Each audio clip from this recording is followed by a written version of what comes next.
Hello and welcome to Beyond Social Media Show.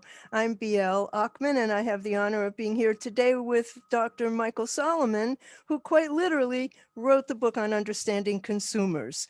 Hundreds of thousands of business students have learned about marketing from his several books, including Consumer Behavior, Buying, Having, and Being, the most widely used book on the subject in the world. And he's a professor of marketing in the Haub School of Business at St. John's University in Philadelphia. He's also an industry consultant, and he combines cutting edge academic theory with actionable real world strategies. And that's what we're going to talk about today. So an executive at Subaru described Michael Solomon saying, the man is a scholar who's current and streetwise. And that's what we want. We want streetwise. Hi, Michael. Thank you so much for making the time to join me. Hi, thanks for having me. And just a quick correction before I get a phone call from my dean. It's St. Joseph's University. Oh, goodness. Sorry. My St. bad. John's is in New York. That's okay. Happens all the time. Look, get those saints mixed up, Yeah. So in your most recent book, which is coming out, or has it already come out? It'll be out in mid-February. Well, I had the honor of reading it in advance. So it's called Chameleons, and you write in it that the whole idea of traditional consumer personas is a thing of the past, and they've been replaced by chameleon consumers. So what's a chameleon consumer? Yeah, well, I call them the new chameleons because, today, at this time that we're living in, it's obviously a very interesting, quote, interesting time in many ways. People are fundamentally changing in terms of the way that they think about themselves, the way they interact with others, and more importantly, the way they interact with marketers. And so, as you know, a chameleon changes its colors, periodically to fit into different environments. And I think that metaphor really works for us because we change our identities constantly. And each of us actually is more than one person in the sense that we each have a lot of different identities. And so, back in the days of broadcast, and of course, my students don't remember this, but we once had 3 television networks and, a couple of magazines, whatnot. It made a lot of sense to put people into these large homogeneous groups that we call market segments. And mea culpa, I teach that to my students all the time. That's the bedrock of marketing. But today it really doesn't make as much sense because we are not monolithic blocks of consumers. And just because you share the same demographic, or in some cases even demographic characteristics as other people, doesn't mean that we can necessarily kind of lump you all together. And so what I advocate in the book is, especially I identify a lot of very convenient classification systems that we all use really without thinking about it that are wrong today. They're wrong because they're overly simplistic and they don't capture all the nuances of our daily lives. And so I go through the book, and each chapter is devoted basically to a certain dichotomy, such as producer versus consumer, or online versus offline, or even male versus female. Again, most of us just automatically use these categories constantly, but we have to revisit that and basically say goodbye to those. And when we do, we find lots of interesting opportunities as marketers because our competition is probably still using those old characteristics. If we can move beyond that, we have an enormous leg up, I think. So if customer labels are a thing of the past and these personas that we've all been taught to create, how do you identify your customers now? Do we still use some type of persona? Yeah, I think this kind of explosion of interest in personas, and it's to some extent old wine in new bottles. I mean, really, people have been doing this for years and years. I think it's great. I think it's great because it fleshes out the details, and especially the personas that I've seen usually have a strong psychographic element to them. So it's not just that, you're a woman in your 30s or something like that.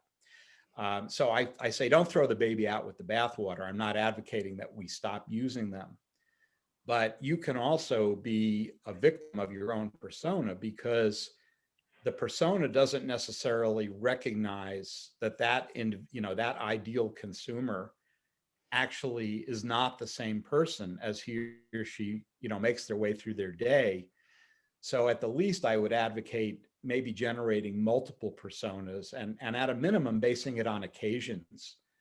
And some companies, like some big snack companies, for example, are moving towards more of an occasion-based segmentation strategy. So you might have a division, instead of being devoted, let's say, to a candy bar brand, your division might be devoted to tailgating.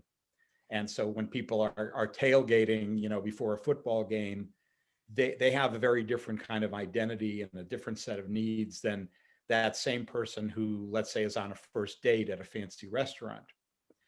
So Can you hopefully, tell anyway. me, you say you are what you buy, and so can you define the current stages of consumer decision making and making purchases?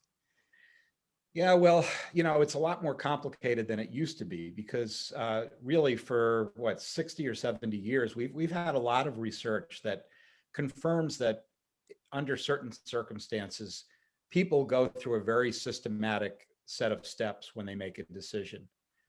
And so, for example, we start by identifying that there's a problem, and then we look for options to satisfy that problem. We scan the environment, we do all these things. The problem is that today, as people are consuming, it's much more of a 24/7, always on kind of thing. And so this model, and the other thing is that traditional model tends to look at us as individuals. In other words, it's only in the later stages of the model that we start to think about how would other people feel if I bought this brand. And what's happening today is that social aspect, it has moved up much sooner in the sequence, if there is still a sequence. Google calls this the ZMOT, the zero moment of truth. And ironically, the internet was supposed to simplify our lives. It actually makes us work harder because when you talk to a lot Totally. of people, especially younger ones, it's not just big, but everyday decisions tend to be researched to the max. I wish they spent as much time on their homework.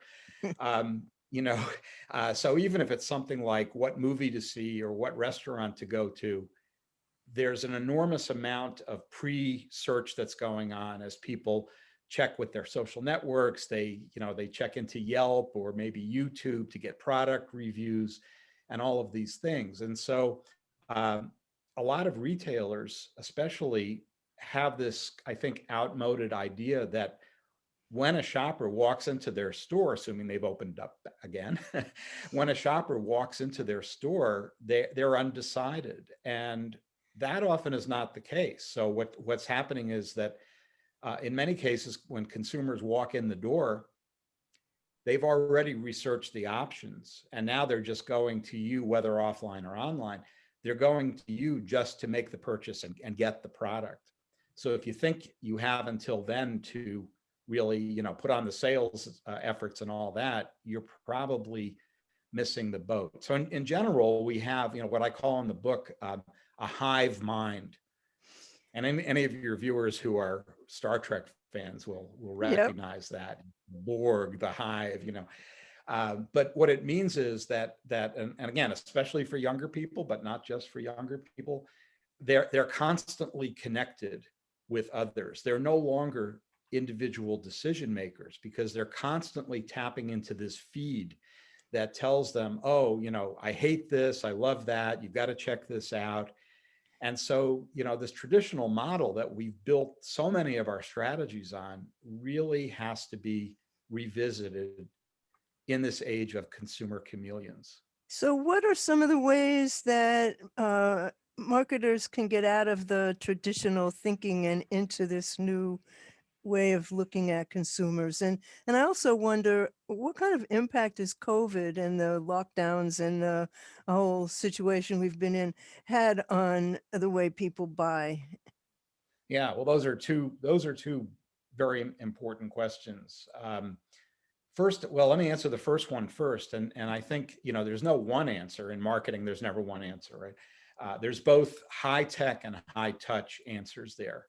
The high touch, by high touch, I mean that we're seeing, at least in some companies, a return to the good old days of qualitative research, not necessarily, and I'm not advocating throwing out quantitative research, but doing much more in-depth kind of ethnographies or online, what are called netnographys, that really help us to understand how consumers are really living their daily lives. So I'm sure you hear a lot, and maybe you've talked on this show about customer journey mapping, for Mm-hmm. example. That's very hot right now, along with personas. And that reflects a recognition that the customer, you need to identify longitudinally the different pain points that the customer encounters as he or she, goes through the buying process. Traditional surveys or even focus groups, really don't tend to capture the richness of that. You've got that high tech, high touch. You've also got high tech, of course, because we have this thing called artificial intelligence and big data that Yes, I want to everybody's get talking. into those a little bit later Yeah, on. Yeah, and those are what that interesting means, aspects.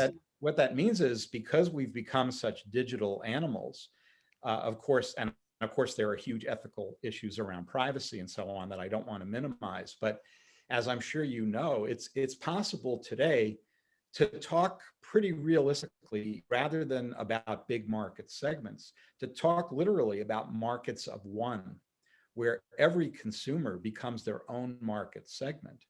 And so what we serve up to them is based not, or at least not just on our assumptions about, what women in their 20s like, but literally where that individual customer has been on their online journey, in the past. And so, one of the things we know in the social sciences is that the best predictor of future behavior is past behavior. Where are we getting all this data about what everybody's doing? Well, every time you go to a website, I know you're setting me up for this, but every time you go to a website, right, there's a cookie that gets embedded on your machine, and of course, that's what I was referring to, the ethical issues. The fact is that big companies today, and of course the government, know almost everything about us. At the risk of being paranoid, I think there's good reason, because they literally, and many people have demonstrated, data scientists have shown, give me a couple of pieces of information about someone and give me about 20 minutes, I'll give you an in-depth profile of that person's deep, dark secrets. So scary. Which is very scary. But of Yeah. course, the trade-off is that it's much, much more efficient. And again, I'm not totally defending it. I want to make that clear, but there is an upside to it, which is that you're far less likely to, even though we all get bombarded by quote junk mail in various forms, that junk mail tends to be more, at least relevant to things that we have looked for in the past and therefore are likely to be interested in. So uh, it really comes down to a moral dilemma, isn't it? We have to each decide on a trade-off. How much do we want marketers and other organizations to know about us, with the understanding that the more we let them in, the better they'll be at meeting our needs. But of course, the more they know about us. Some of it is generational, in my opinion. Kids don't care what you know about them.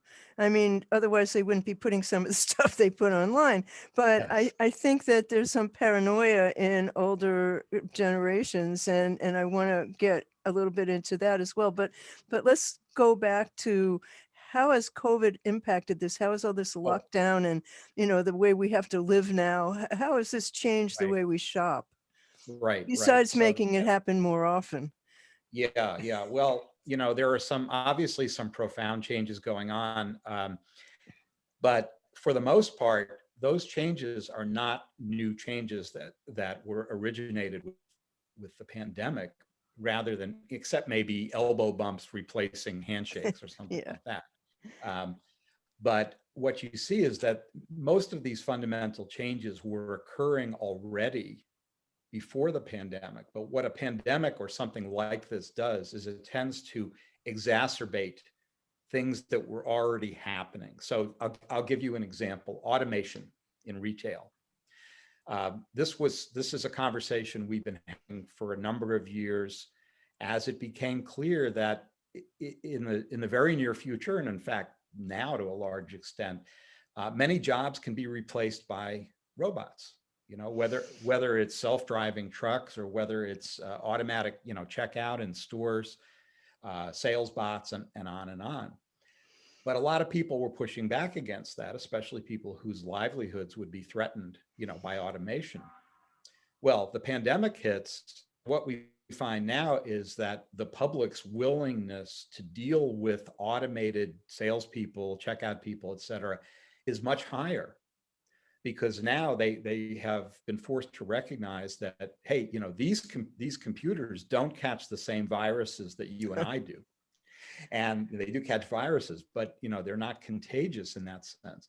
So there's an example where attitudes have shifted. It's not that it started in March of last year, but it pours fuel on the fire of what was already starting to be a major disruption. And so I've actually written about this. I write for Forbes. I wrote an article about this early after the pandemic started, where essentially I talked about 3 drivers of human behavior that marketers need to be aware of as people make the adjustments. And just very briefly, I actually call this stepping on the gas, GAS: gratitude, agency, agency, and stability. So gratification means that we want to feel good, but we're in lockdown, and so we have to find new ways to feel good. Whether it's a bogus Zoom, cocktail hour, or Many of those. whatever it is, people want to find ways to still feel good about the world. Agency means that we have a basic psychological need to be in control of our lives. What the pandemic did was to take away a lot of that feeling that psychologists call agency. And compensation, how do we compensate for that? Well, for example, you'll remember in the early days of the pandemic, it was all about hoarding basic supplies. Like suddenly toilet paper became like diamonds, Well, it wasn't that really. I mean, supply lines were a bit troubled at that time, but I think the real reason was that hoarding allows us to restore, to some degree, a sense of agency. In other words, I can't cure the pandemic, but I can at least make sure that my little personal kingdom here is well stocked and is organized, and I know exactly what my logistical needs are, if you will. If you And told then me a there's, year ago that I was going to hoard toilet paper, I'd have laughed at you, but it's yep, happened. it happens. It happens. And then the S is stability, which is a need for familiarity and predictability. And so we're living in a time where every day is literally a new world, and for better, hopefully for better with the vaccine, but still people don't quite know what to make of it when their best friend or their spouse can literally be someone who kills them by making them sick. That's a pretty scary thing psychologically. And so what do we see? Well, we see, certain categories have actually done really well during the pandemic. And you can guess what they are. And comfort foods like baked beans and, canned pastas and all that we grew up with, sales going through the roof, because these are, well, that's why they're called comfort foods. People like to have soup or something, and at times when they're feeling really challenged and kind of jumpy about the world. Of course, this led And to the COVID-15 as well. yeah, Weight gain. yeah. Well, there is that, which opens, markets for Peloton and others that are doing unbelievably well, to the detriment of gyms and so on. So, as we come out of this, of course, the big question is how many of these behaviors will stay. Basically, and I think the metaphor I use here is like a block of ice. And this I didn't originate this metaphor, but management people have used it for years to look at change in organizations. We could think of society like a big block of ice where people are largely frozen in their ways. And many of your listeners know that it's awfully hard, even if you have a brand new product that is just 10 times better than the current, favorite. market leader, it's incredibly hard to get people to change, to wake up and say, you know what, I'm going to try it differently this time. I'm going to try a new brand. Well, what happens is you have an event like this that causes what we can think of as an unfreezing, where suddenly the everyday, the frozen things start to actually become more fluid. This creates actually opportunities because when people are in a state of uncertainty, they're more willing maybe to try new things. That was one of my questions, whether you think that brand loyalty is now a thing of the past I for don't think that it's reason. No, I don't think it's a thing of the past, but the brands that we're loyal to will not be the same brands coming out of this because the last stage is a refreezing process where now we've made certain changes, but being the animals that we are, we'll eventually get locked into those new ways of being until something else comes along. Hopefully, nothing like this. So the issue of brand loyalty is very interesting today because people are loyal to brands that are really demonstrating that they understand what we're going through and they provide solutions. Now we have a lot of brands that are talking the talk but not walking the walk. Oh, we're green and we're sustainable and we're this and we're that. But consumers don't necessarily believe that, and they have good reason to be skeptical because the almost over 90% by some estimates of advertising claims, for example, about sustainability are actually inaccurate. But when you have brands that really do it, that not only talk about it, but actually do it, they give back to their community, they show that they're concerned about their employees during all of this, et cetera, et cetera.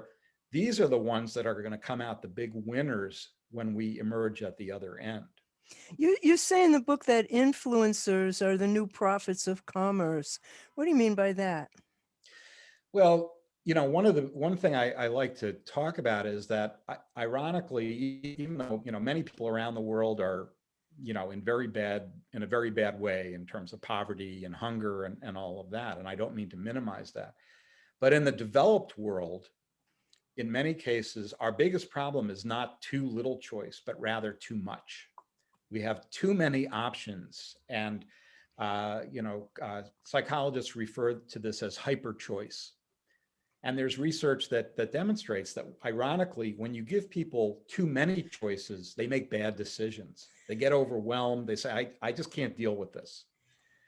Now, one of the things that influencers do when they're doing their job right is they become gatekeepers and they help to narrow down those choices. That's an old word. Yes, it's an old word, but it still has a lot of value. And so the gatekeepers, what a lot of marketers don't understand is that by the time the end consumer is looking at the various options on the table, most of them have disappeared because there are gatekeepers along the way that have, well, what we say today is they've curated. I love that. They've curated the collection. What they've done is to narrow down the options. So, for example, if you're into music and you listen to a radio station, well, the program director there has already narrowed. If you listen to top 40 or something, by definition, you're not going to hear the top 50, right? If you're a fashionista who is overwhelmed by, you can sit at home in your sweatpants, but you can still shop for thousands of blouses or whatnot, or lipsticks. Well, the fashion bloggers are the ones, if you could trust them, who are advocating certain collections or certain products. And that's incredibly efficient as part of the system, as long as we can trust those influencers. And that's another conversation about whether they can should be trusted. That But was my next question. yeah. Well, unfortunately, a lot of these influencers are poisoning the well for others. Not too surprisingly, because, for example, they're getting paid off, and we could say bribed by certain companies, and to advocate their products. And not revealing it. And now that's technically illegal now in the United States, but we still have a lot of that going on. So, I'm definitely not saying that influencers really the truth the way a prophet would, but they present a version of the truth, and it's up to the consumer, caveat emptor, it's up to the consumer to figure out that influencer X is actually somebody that I can trust to narrow down the options. In the same way that, if in the old days, when, if you were a shopper at Talbot's, let's say, you've made the decision for whatever reason that the buyers at Talbot's are so much in sync with your personal taste that you trust them when they go out to the shows and they buy the, you know, let's say, to make up a number, 1% of all of the apparel that's out there gets into Talbot's because they have a certain, look or persona. What you're essentially saying is, I believe that I don't need to see the other 99% because I trust that buyer at Talbot's in the same So way I trust fashion blogger. how can companies help consumers filter all the options? What role can they play in that? Well, one thing that they can do is to enlist people, to enlist various kinds of experts uh, to help them curate the collection, as some of them are doing now. They can reach out to certain bloggers, and if they're transparent about it, they can allow them to make certain choices. Another thing that they can do is crowdsourcing, which is huge these days. I write a lot about this co-creation, we call it, where you basically allow your end consumers to suggest new product ideas or corrections. And ironically, in a lot of consumer-facing businesses, there's a tremendous amount of reluctance to let consumers take a peek under the kimono, so to speak, and see a product before it's absolutely ready. But ironically, well, this originated, I think, in software coding, where you have beta testers, who find the errors in codes and save companies like Microsoft millions of dollars every year by finding the errors. Ironically, it's people in the more kind of, boring, if you will, B2B area, like industrial products and so on, that have known this for 20 or 30 years What are because some they brands that do that? routinely, companies like, let's say, Boeing have done, or chemical companies like DuPont, for example, have known for years that what they call their lead customers, their best customers, are actually the go-to source for new product ideas. So in the chemical industry, for example, according to one study, 70% of the ideas for new chemical products came from the customers who bought the chemicals rather than the companies that made the chemicals.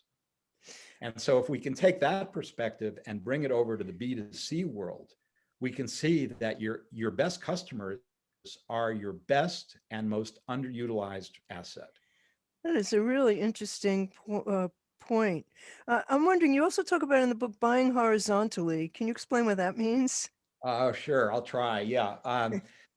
So what I say is that marketers think vertically and consumers think horizontally. And what I mean is that if you're in a, business X, whether it's, eyeglasses or frozen foods or whatever it is, you have what we think of as a vertical, right? You say, what's your industry vertical? And what that means is that you have a fairly narrow definition of your business. And you're going to benchmark how you're doing by looking at your main competitors who pretty much sell exactly what you do or pretty close to it. Now, the problem with that is that the consumer doesn't really care whether you have high market share in your vertical. What they care is, do you sell something that's going to help them to actually express a certain identity or project that they're working on, if you will. So I'll give you an example. If you're a lamp manufacturer, then you look at other lamp companies, right? But the consumer, when he or she goes to buy a lamp, usually is thinking about, how does that lamp harmonize or sync with that couch or that carpet or that flower arrangement or the, what, on and on. Because what I'm buying is not a lamp. I'm buying one component that goes into what I think of as my ideal living room, let's say.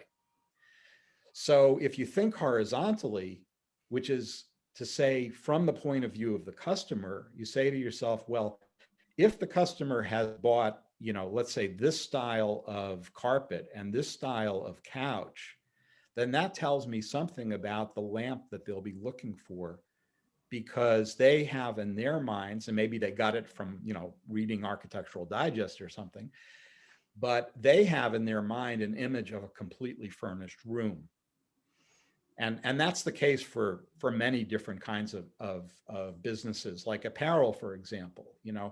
If you think about it, like Nordstrom is pretty good at this. If you go to Nordstrom, I go to the men's department at Nordstrom, and let's say I buy a suit. Those salespeople are good enough that it's very likely that at the very least they'll walk me over to the shirts and to the ties, right, to make an outfit.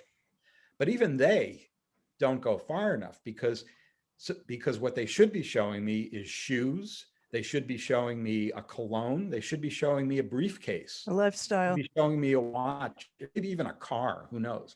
But my point is that if I've just graduated and now I've got to buy my, interview costume, if you will, Good I'm word not for it. looking to buy a suit. I'm looking to buy a picture of success or confidence. And so there's tremendous value. And especially, if you want to identify candidates for cross promotional efforts, don't look in your vertical, look in other verticals. So for example, at one point, Lexus partnered with Louis Vuitton.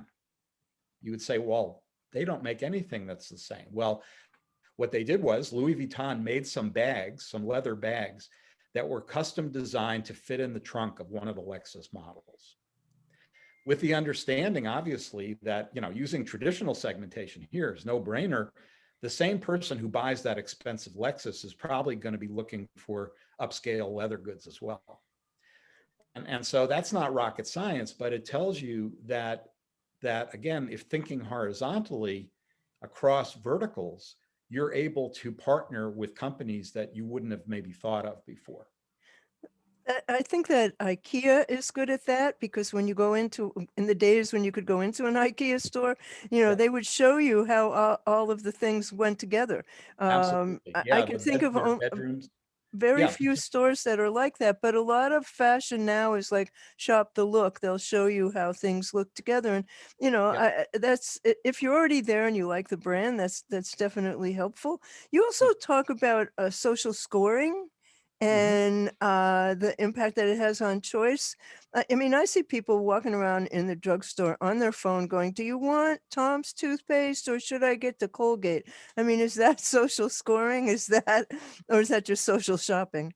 That's just social shopping, but social scoring is when you kind of keep score how good your decisions are, and people love to post about, the great buy that they got at store X, et cetera.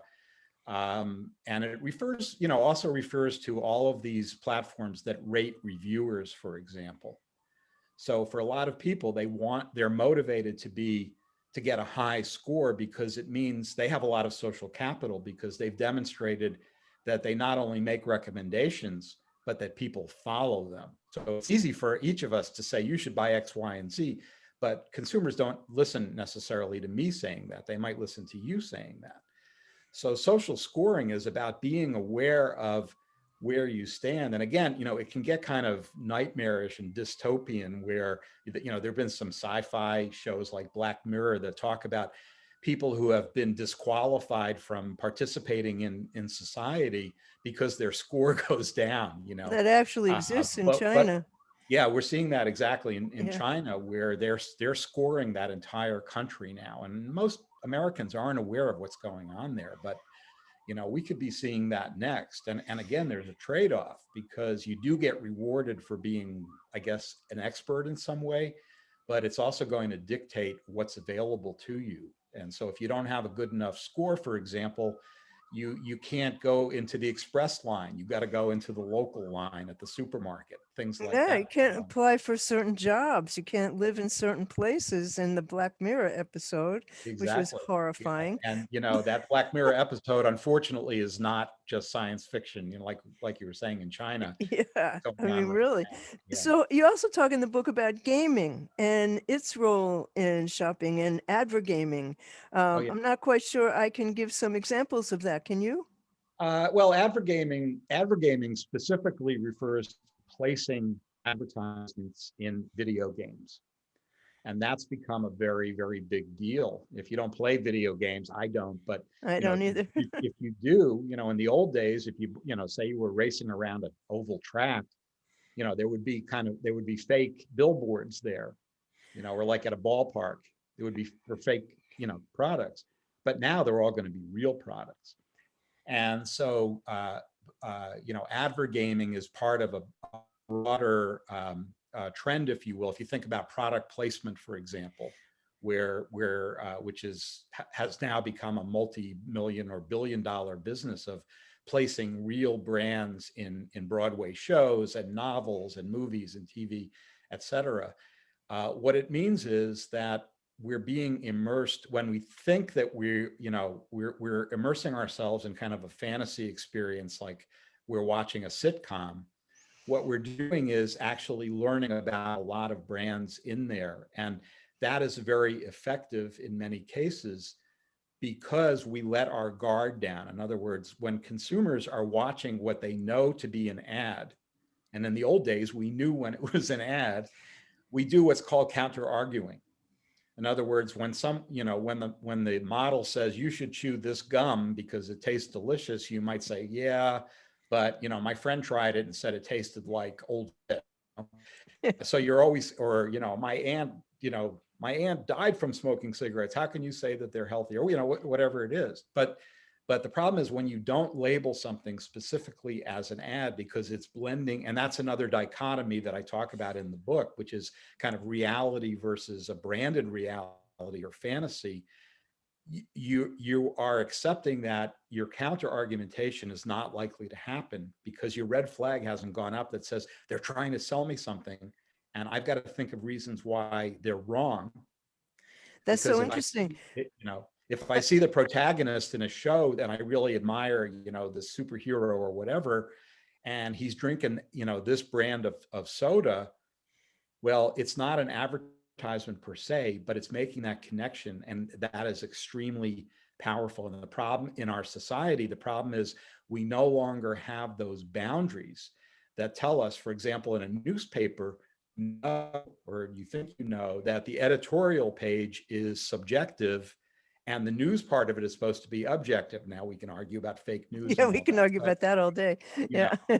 and magazines are the same way. And in fact, there's literally often in a newspaper, if you have a full page ad, there's usually a border around it that identifies it as an advertisement. But today we have approaches like so-called native advertising, where the idea is to obliterate the boundary by embedding news about your product into what seems to be an objective news story. Branded content. I mean, I've thought from the start that was really an aberration. I mean, identify it for what it is. It's an ad, but it seems to work for brands. There are some very Yeah, popular well, it works because, outlets. right, because the consumers, at least so far, are unsuspecting. And like I said, they've let their guard down because they have not labeled that message as a persuasive communication. Well, remember, what was it that was in E.T.? It wasn't M&Ms. It Reese's was Pieces. Reese's Pieces. Yeah. I mean, and that was really, people were so surprised. But Yeah, whoever the M&M's guy was is out of a job for blew it, sure. really blew it. Passing that opportunity. So let's go back to gaming a little bit. What role does augmented reality and virtual reality play now in purchase decisions? And what should brands be thinking about? I know that a lot of them are not thinking about that at all, but where should they be going with this? I started to work with augmented reality about 10 years ago. Did you? And when it was still in its infancy, and it really became, the only time people knew about it was a couple of years ago during the Pokemon craze, and suddenly that's, people may not call it AR, but that's what it is. Again, one of the boundaries or dichotomies I talk about in the book a lot is online versus offline. And the reality is that today, if you're a retailer or manufacturer, that boundary is no longer relevant because people want a mixed media experience because they themselves are constantly both online and offline. Now, what augmented reality does, and I think that's a much better bet, by the way, than virtual reality. Virtual reality is an immersive experience where you need to wear, at least for now, a fairly bulky headset. And it's great to test drive a car or something like that. But augmented reality, all you need is a device like your phone or your tablet. And what it does is the potential for that is so overwhelming to me that it makes me nuts that marketers haven't used it more than they have, because it can basically take any medium that can be very boring, like let's say a print ad, and turn it into a dynamic sales piece. So, and if you think about this, think about, let's say you're shopping for food, frozen food, you pick up a can of peas, doesn't get much more boring than that. But now you hold your phone over it and a celebrity chef comes up out of your phone and tells you how to use those peas in a recipe. Or you go to pick up your prescription at the pharmacy and you take that little pill bottle and you activate an AR execution, and a doctor comes up out of the bottle and says, hey, don't forget, you also have a prescription for this. Don't take them together, and on and on. Well, I think part of that, from what I see of the companies that do AR and VR, is that they're not very good at marketing. They're more esoteric than they need to be. I mean, what you're saying is very clear. And high-tech companies have a real serious problem with clarity and simplicity, and really they need help in marketing in a way that what you said is so much easier to visualize, and they just don't do that. Yeah, well, look, they're caught up in what many companies are do the same thing, which is they don't practice the marketing concept, which is what I always say is to start at the end, not the beginning. In other words, identify unmet needs and then develop a solution. Don't develop some great bang solution and then go out in search of a buyer. And so the tech companies, and I can't blame them, all what they think about all day is, how can we improve this interface? But they're not really thinking about the use cases for that necessarily, And because they're explaining not them. that marketing oriented, really. Yeah, well, I think there's a huge market for helping them. Yes, So absolutely. you Yeah. recommend encouraging customers to shop in groups, that if you promote social activities, that it's a reward.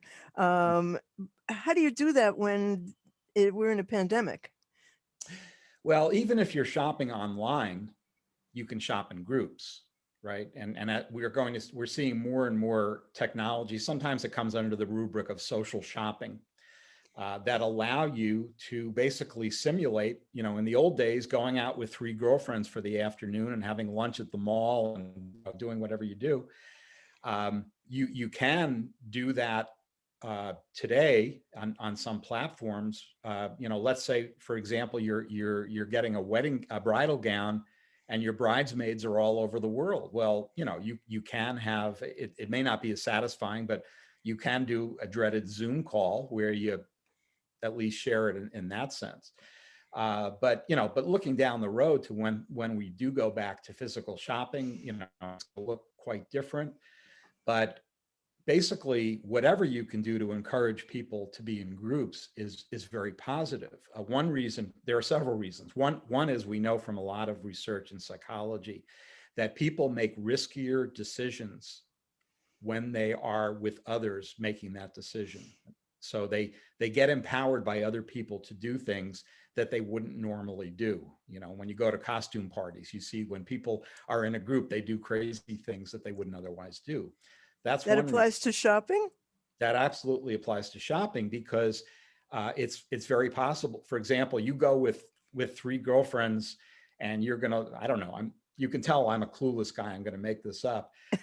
There's a shade of lipstick you look at, like black lipstick. Some of my students wear that, and you go, oh, I'm never gonna wear black lipstick. But if one of your friends is there and kind of eggs you on, oh, come on, Try you it. can do it, So there's that kind of thing. And then there's simple fact that the more people are involved, the more likely it is that there will be more product options put on the table. So it's as simple as, you're shopping with your girlfriends and you're walking through the mall. One of them says, oh, I want to pop into this store here. And you say, oh, I've never been in there. It never looked that interesting. She says, oh, yeah, actually, they've got some nice things. Well, you might pop into that store and you wouldn't have done that if you were shopping by yourself. So And you there are might come many, out $200 later. well, that, So uh, let's talk about a couple of the trends that you think that marketers need to be really sure to follow right now, and then I'd like to wrap this up. okay. Well, again, just looking at consumers as being far more proactive than we often do, and understanding that they want to be part of the creative process. So personalization is definitely something, and that goes hand in hand with the markets of one that we started this conversation with. It's possible today, yeah, and think something as simple as the M&Ms where you can put your picture on the M&Ms. I Maybe you've love seen that. that. Um, a fairly simple thing, but man, that turns this basic little candy into something that really means something in your life, right? So the ability to do that and the ability to customize is really, really important. So that's one trend. And another, and this one is, I think, pretty obvious. Getting back to your question about COVID, one of the things that it's done is to probably change some of our priorities. So people are looking more toward value. They're questioning the value of things they're buying when they're stuck at home and they have nowhere to put the stuff they already own. And so, again, something that was happening before the pandemic, a shift towards sustainability, a slowing away from fast fashion that encourages people to buy cheap stuff, wear it twice, and then throw it away. So a move toward investment and quality. We're seeing this in apparel, we're seeing it in home products, et cetera. More of a focus on that. And so consumers are going to be looking for the companies that behaved well during this crisis. And they are going to reward the ones, again, not just talked about behaving well, but actually did it. So in terms of trends, ideally the idea is not to jump on a trend, but to show that you're quite sincere in a long-term way about giving back to your community and to your stakeholders. I really appreciate you taking the time to explain all of this. Can you tell us, how do people get in touch with you? Sure, they can go to my website, which is just michaelsolomon.com. And they could drop me an email if they like, which is michael@michaelsolomon.com, predictably. Easy peasy. That's the best way. I'm also on LinkedIn. I'm on Facebook. Any of those ways, you can just probably Google me and you'll find me as well, Michael R. Solomon. Yeah. Thank you so much for taking the time today. And everybody look for Chameleons, which is Michael's latest book coming out soon. Yeah, the new Chameleons. The And new that's what, Chameleons. Yeah, how to connect with consumers who defy categorization. okay, I'm going to call it a day. Me too. Thank you. Okay, I'm going to stop the recording.